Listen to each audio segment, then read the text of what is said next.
चलिए रुक करते हैं इस वक्त की बड़ी खबर की ओर। आपको बता दें कि राहुल गांधी और प्रियंका गांधी को मेरठ जाने से रोका गया है। इस वक्त की बड़ी खबर आ रही है, मेरठ पुलिस ने प्रतापपुर से वापस लौटा दिया गया है। दरअसल में मेरठ का जो बाहरी इलाका है वो है प्रतापपुर, मेरठ जिले का ही हिस्सा है। प्रतापपुर एक तरीके से आप बॉर्डर कह सकते हैं इसको मेरठ का, जहां से वापस लौटाया गया है प्रियंका गांधी वाड्रा को और राहुल गांधी को। दरअसल में राहुल और प्रियंका ने उत्तर प्रदेश की कानून व्यवस्था पर सवाल उठाए थे। मृतकों के परिवार वालों से मिलना चाहते थे राहुल गांधी और प्रियंका गांधी। जो जानकारी अब तक मिल रही थी उसके मुताबिक इस दौरे को गोपनीय रखा जा रहा था, बहुत ज्यादा जानकारी इसकी सार्वजनिक नहीं की जा रही थी, लेकिन लगातार मीडिया में ये जानकारी आ चुकी थी कि प्रियंका गांधी मेरठ पहुंचने वाली हैं और उसी को मद्देनजर रखते हुए उत्तर प्रदेश पुलिस ने, मेरठ पुलिस ने प्रतापपुर में प्रियंका गांधी को रोका है। मेरठ शहर में एंट्री करने से रोका गया है प्रियंका गांधी वाड्रा को और राहुल गांधी को। दरअसल में प्रतापपुर जो एक तरीके का बॉर्डर इलाका है मेरठ शहर का, वहां पर प्रियंका गांधी वाड्रा को रोका गया है। लगातार कांग्रेस पार्टी उत्तर प्रदेश की कानून व्यवस्था पर सवाल उठा रही है। सीधा रुख करते हैं, हमारे सहयोगी अभिषेक शर्मा हमारे साथ जुड़ चुके हैं मेरठ से। अभिषेक, क्या कुछ अपडेट? और प्रतापपुर एक तरीके से मेरठ बॉर्डर जहां रोका गया प्रियंका गांधी को। देखिए, रोका ही नहीं गया बल्कि उनको वापस लौटा दिया गया है। प्रियंका गांधी और राहुल गांधी जो प्रतापपुर बाईपास है उससे यू टर्न लेकर वापस दिल्ली की ओर चल दिए हैं। तो वहां मीडिया कर्मी मौजूद थे, उनसे राहुल गांधी ने कहा है कि बिना नोटिस के प्रशासन ने उनको भेजा है, जबकि प्रशासन को इत्तला कर दी गई थी पहले से ही कि आज प्रियंका गांधी और वो दोनों एक इनोवा गाड़ी में थे। उसमें प्रियंका गांधी और राहुल गांधी ने साफ कहा है कि हमने पहले इत्तला की थी प्रशासन को कि हम पीड़ित परिवारों से मिलने आ रहे हैं, दंगा पीड़ितों से मिलने। अभिषेक, क्या प्रशासन ने मीडिया को बता दिया था पहले ही कि हम प्रतापपुर पहुंच रहे हैं और हम वहीं से लौटा देंगे दोनों को? नहीं, देखिए, अधिकारियों से बात हुई थी लगातार, उन्होंने कहा कि क्यों लौटाएंगे। मीडिया को यही आला अधिकारियों ने सूचित किया था कि हम शांतिपूर्वक तरीके से वो मिलने आ रहे हैं, मिलने जा सकते हैं। धारा 144 का अगर नहीं उल्लंघन होगा तो हमें मिलने देने में कोई कठिनाई नहीं है। लेकिन एंड टाइम पर वहाँ सीओ प्रतापपुर और जो एसीएम थे उनको भेजा गया और काफी मात्रा में फोर्स लगाई गई और उनके काफिले को जैसे ही मेरठ फ्लाईओवर से नीचे उतरा ये काफिला, तो बैरिकेडिंग लगाकर रोक लिया गया। प्रमोद तिवारी उनके साथ थे, वो नीचे उतरे, उन्होंने विरोध भी करना चाहा, लेकिन राहुल और प्रियंका ने उनको साफ मना कर दिया कि कोई विरोध नहीं किया जाएगा।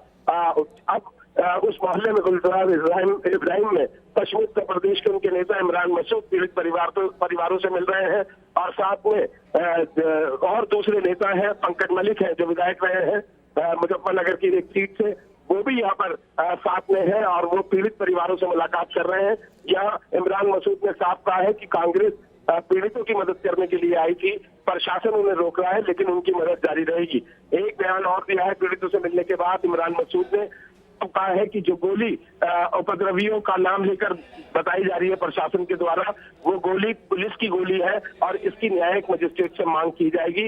ऐसा राहुल गांधी और प्रियंका गांधी ने उन्हें फोन करके ये संदेश देने के लिए कहा है। अनुराग, अभिषेक, क्या कांग्रेस पार्टी इसको एक बड़े राजनीतिक मुद्दे के तौर पर देख रही है, सियासत यहाँ पर तलाश रही है, या वाकई संवेदनशीलता है जिसके चलते खुद प्रियंका गांधी और राहुल गांधी पहुंचे मेरठ?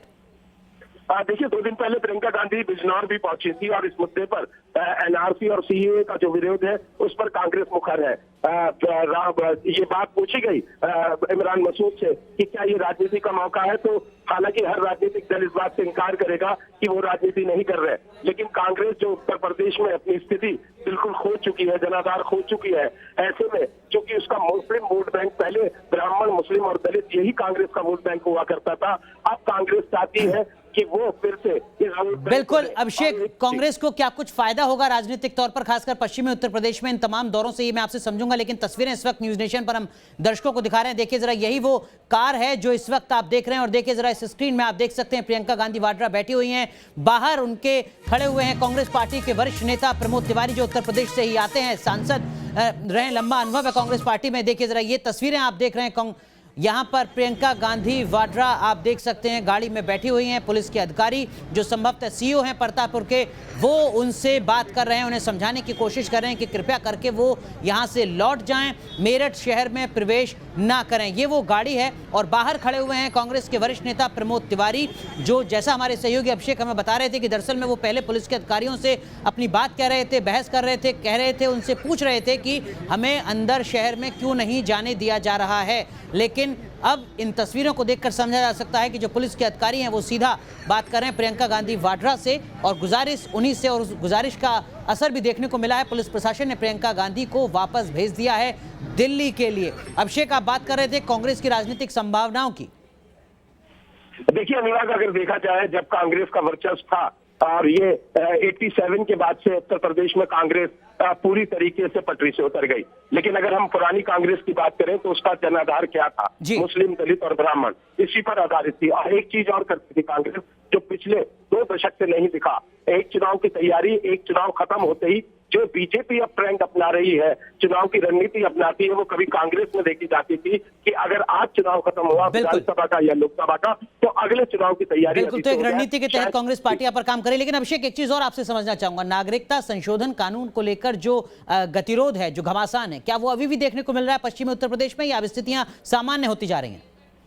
अनुराग, स्थितियां बेहतर हुई हैं और बहुत तेजी से सामान्य हुई हैं, क्योंकि जितनी जनहानि इसमें जो विरोध प्रदर्शन करने वालों की थी उतनी ही उनकी जनहानि हुई है। इसमें जो नुकसान हुआ है प्रदर्शन करने वालों का ही हुआ है। जो संपत्ति का आकलन है उसमें नगर निगम की संपत्ति है, लेकिन जो जनहानि हुई है उसमें जो भीड़ प्रदर्शन कर रही थी उन्हीं के लोग इसमें मारे गए। तो कुल मिलाकर एक संदेश साफ चला गया है कि इस प्रदर्शन से नुकसान ही होना है, फायदा नहीं होना है। और अब प्रशासन ने भी एक कदम आगे बढ़ाया है, इस समाज को समझाने की कोशिश की है। कल भी मेरठ, मुजफ्फरनगर, सहारनपुर, बिजनौर, जो पूरा पश्चिमी उत्तर प्रदेश है, बुलंदशहर है, वहां पर अमन कमेटियों की बैठक ली गई है। मेरठ में अलग तस्वीर सामने आई, जहां मैं अभी खड़ा हूं गुलजार इब्राहिम में, इसके ठीक पीछे कल अधिकारियों को गुलाब के फूल सौंपे गए और ये संदेश देने की कोशिश की गई कि आप सब कुछ सामान्य है। बिल्कुल, इस तरीके से जी अनुराग। बिल्कुल अभिषेक, तो आप बता रहे हैं कि स्थितियां सामान्य करने की कोशिश लगातार की जा रही है। लेकिन इस वक्त की बड़ी खबर, प्रियंका गांधी पहुंच रही थी मेरठ, जहां रास्ते में उनको रोका गया